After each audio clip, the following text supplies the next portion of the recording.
The Sufi Message of Hazrat Inayat Khan, Volume 2, The Mysticism of Sound, Centennial Edition.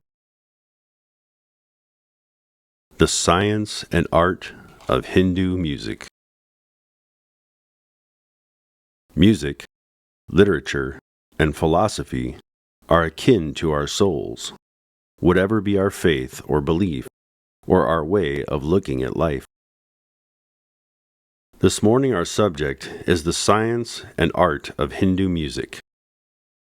India, in the history of the world, represents a country and a people who engaged themselves in the search for truth through the realm of music, philosophy, and poetry, at a time when the rest of the world had not yet begun its search for truth.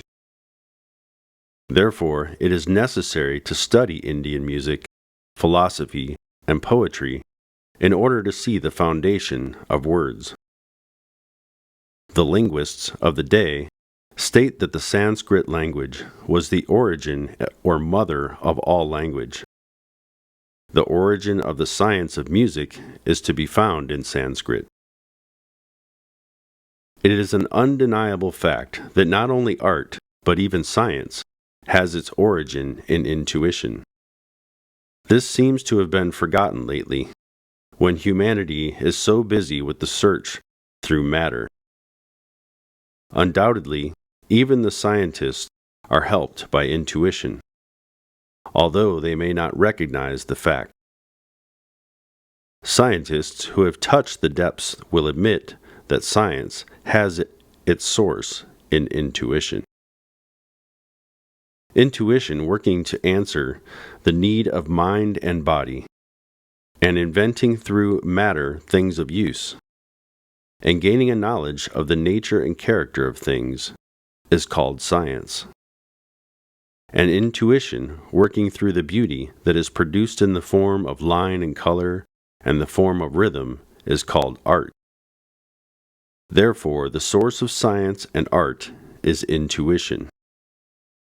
Realizing this source, the Hindu music was based on intuition, and the practice of Indian music has been a culture in stimulating intuition and awakening the faculty which appreciates beauty and afterwards expresses itself in beautiful form. The science of Indian music has come from three sources: astrology, psychology, and mathematics. We find this in Western music also, that the whole science of harmony and counterpoint is derived from the science of mathematics.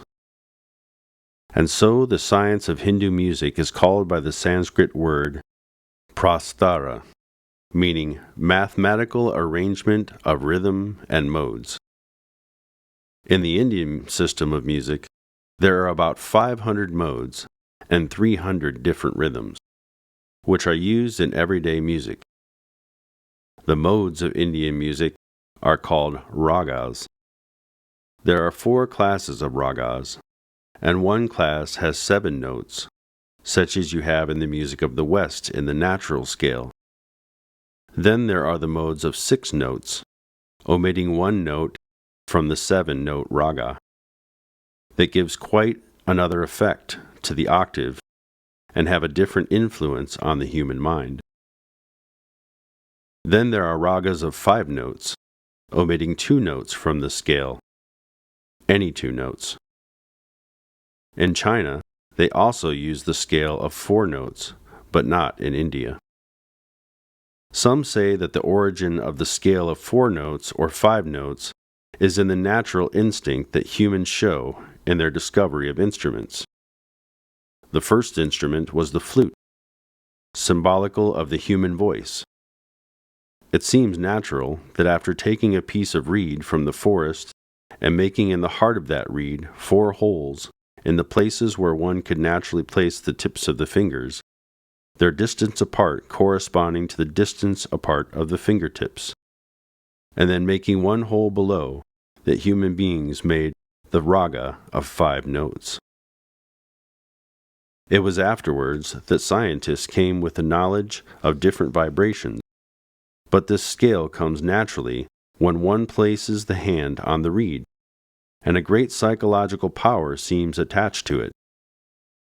It has a great influence on human nature. And this shows that in all things that they have been directly derived from nature, their power is much greater than when humans have changed and turned and altered them to make a new form of art. Now, from the astrological point of view, the science of astrology was based on the science of cosmic vibration. All depends on vibratory conditions. Also, the position of the stars, the planets, of individuals, nations, races, and all objects. A great deal of the secret power which the Hindus have found in the science of music has been derived from the science of astrology. Every note of Indian music has a certain planet. Every note has a certain color. Every note denotes a certain pitch of nature, a certain pitch of the animal world. The science that existed in the ancient Vedas was the science of elements: fire, water, air, ether. But those words should not be taken as one takes them in everyday language. The element of water signifies a liquid state. Fire signifies heat or warmth. Through this science, the Hindus have been able to fix ragas or modes to be sung or played at a certain time of day or night, or a certain season. After these songs have been sung for thousands of years, the race has developed such a sense of appreciation of these ragas that even ordinary people of the street cannot bear to hear a raga of the morning sung in the evening. They may not know the form of the notes, but to their ears it sounds disagreeable. They cannot stand it. We may say it is a matter of habit, and that is true, but at the same time, I have made experiments with different ragas, and a mode that should be sung in the midst of night, if we sung it at noon, loses its beautiful influence. Every planet has a certain influence, and there must be a certain mode to answer it. If it is not that, then the music becomes perhaps a matter of pastime, but it does not do the work for which music is designed. To the Indian, music is not an amusement or something for entertainment. It is something more than that. Music, for the Indian, is the food of the soul. It answers the deepest demand of the soul. A human being is not only a physical body. A human being has mind, and back of the mind there is a soul. And it is not only that the body hungers for food, the mind hungers for food, and the soul hungers for food. And what generally happens is that one only ministers to one's bodily needs and gives no attention to one's inner existence and its demands. A person experiences momentary satisfaction, then hungers again, not knowing that the soul is the fineness of a human being, and so that unconscious craving of the soul remains. In the undeveloped, the silent craving of the soul causes a person to be disagreeable, restless, irritated. That person does not feel contented with anything in life, and feels like quarreling and fighting. In the person of fine feeling, this hunger of the soul expresses itself in depression, despair. Such a person finds some satisfaction in love of reading, love of art. The soul feels buried in the outer material world, and the soul feels satisfied in living when it is touched with fine vibrations. The finest matter is spirit, and the grossest spirit is matter. Music, being the finest of the arts, it helps the soul to rise above differences. It unites souls because even words are not necessary. Music stands beyond words. The art of Hindu music is very unique in its character For all players and singers are given perfect freedom of expressing their souls through their art. The character of the Indian nation can be understood through its spirit of individualism. The whole education tends to individualism, to expressing oneself in whatever form one is capable of. Therefore, in some ways to their disadvantage, in many ways to their advantage, they have expressed this freedom. Uniformity has its advantages, but uniformity very often paralyzes progress in art. There are two ways of life, uniformity and individualism. Uniformity has its strength, but individualism has its beauty. When one hears artists, singers of Hindu music, the first thing they will do is to tune the tambura to give one chord, and while they tune the tambura, they tune their own soul. And this has such an influence on their hearers that the hearers can patiently wait for 15 minutes. Once the singers find that they are in tune with their instrument, with that note that their souls and minds and bodies all seem to be in one with the instrument. A person with a sensitive heart listening to the song, even a foreigner, will perceive the way the artist sings into the chord, the way the singer tunes the spirit to that chord. And by that time, a singer has concentrated. By that time, a singer has attuned to all who are there. Not only has the singer tuned the instrument, but the singer has felt the need of every soul in the audience and the demand of their souls, what they want at that time. Perhaps not every musician can do this, but only the best. And then they synthesize, and it all comes automatically. And as they begin their song, it seems that it touches every person in the audience. For it is all an answer to the demands of the souls who are sitting there. The singers have not made the program for the music beforehand, and do not know what next they will sing. But every moment they are inspired to sing a certain song or play a certain mode. They become an instrument of the whole cosmic system, open to all the inspiration that comes, at one with their audience, in tune with the chord of the tambura.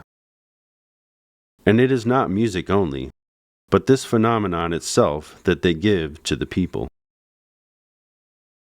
The songs of India consist of folk songs, and those composed by great people and handed down for ages, from parent to child. The way music is taught is different. It is not always written. It is taught by imitation. The teacher sings and the pupil imitates. Therefore, all the intricacies and subtleties are learned by imitation. It is the mystical part which has been the secret of all religion. The great ones of the world, such as Christ, Buddha, and others, have come from time to time to be examples for the people and to express that perfection which is the object of every soul. The secret which was hidden behind all these great religions and in the work of these teachers was for humanity to reach to that utmost height which is called perfection. And it is that principle which is taught from the first lesson the musician gives the pupil. The pupil not only imitates the teacher, but focuses the spirit on the spirit of the teacher. And the pupil not only learns, but inherits from the teacher's spirit. The lack we find today, with all this spiritual awakening, the reason so many seekers are after truth, do not come to a satisfactory result, is this: that always they pursue outwardly. They take it from a book or learn it from a teacher. There was a time in the East, and even it exists now, when a little child went to learn from a teacher. The child's regard for the teacher was great. The child's respect and attitude towards the teacher was something like one has towards a priest. Therefore, in this manner, the child learned to value and appreciate and respect knowledge, and not only learned, but inherited knowledge from the teacher. If one would read the lives of the great singers of India, how they imitated their teachers, and how they became even greater sometimes than their teachers, it is most wonderful. The object of Indian music is the training of mind and soul for music, is the best way of concentration. When you tell a person to concentrate on a certain object, the very act of trying to concentrate makes the mind more disturbed. But music, which attracts the soul, keeps the mind concentrated.